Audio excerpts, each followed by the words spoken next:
So YouTube content creators, they're super involved with building a channel, building an audience, building a fan base, getting followers, getting subscribers and everything. Suddenly they get a content ID claim. And there's a big difference between a content ID claim and a copyright strike, right? On that platform. Definitely. I think it's really important for my audience to know the difference because there are drastically different levels of violation on that platform. And when people see something from YouTube saying you did something wrong, they just assume like, oh my God, my entire channel is going to get shut down. And they just freak out that like 5 years of work is just going to evaporate overnight. So can you kind of clarify that for my audience? Like, what is that? What is the difference between a claim and a strike? Yeah, so it's basically with a copyright claim, it's just like a notification, like, hey, you are using a song which is not according to how it should. In our case, it's possible just to solve it by complying to the policy and then disputing the claim. Then everything is fine and that's it. Everything is back to normal again.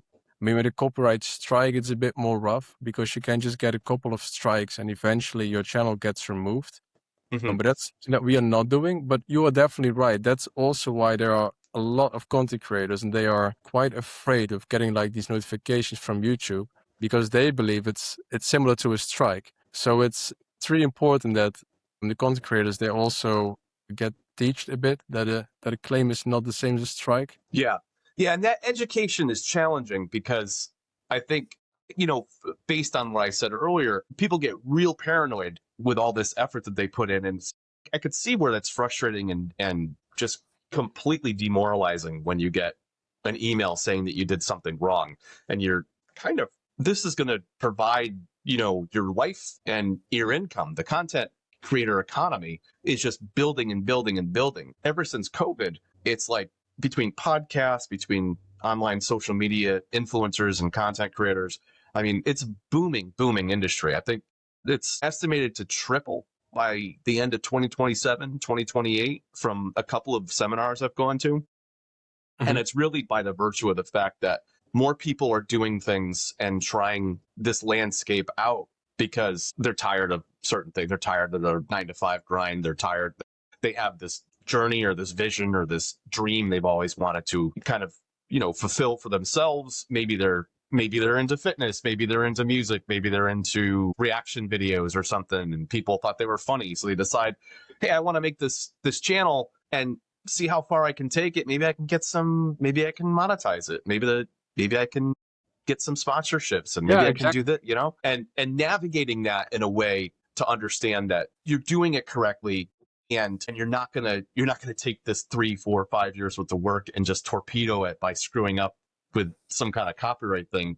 It's so like drastically important to understand the process. And I talk to people often that use my stuff or just in general on this podcast. Mm-hmm. I think people don't understand YouTube was the Wild West in the 2000s, right?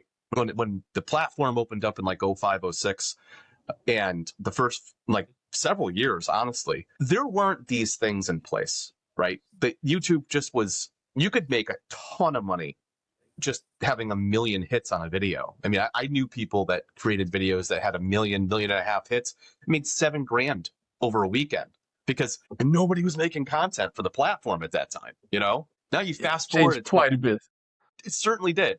Now you fast forward 2026, it is the most watched platform anywhere between cable TV, streaming, anywhere. It is the most, and it's the second largest search engine on the internet next to Google. So that being said, there are things in place. And basically when you open up a YouTube channel, you're a TV station.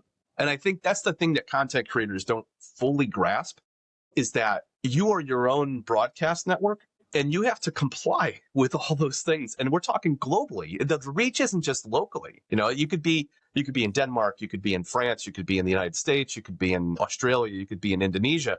There's local rules and there's global rules associated with everything. So you really have to understand what you're doing before you start introducing things to your channel and your platform, because it is vital to making sure that all the efforts that you do don't get torpedoed with, you know, claims or ultimately strikes. That, you know, claims are doable. Claims are manageable. Strikes, you have very limited path with strikes. You have a couple of chances, right? Yeah.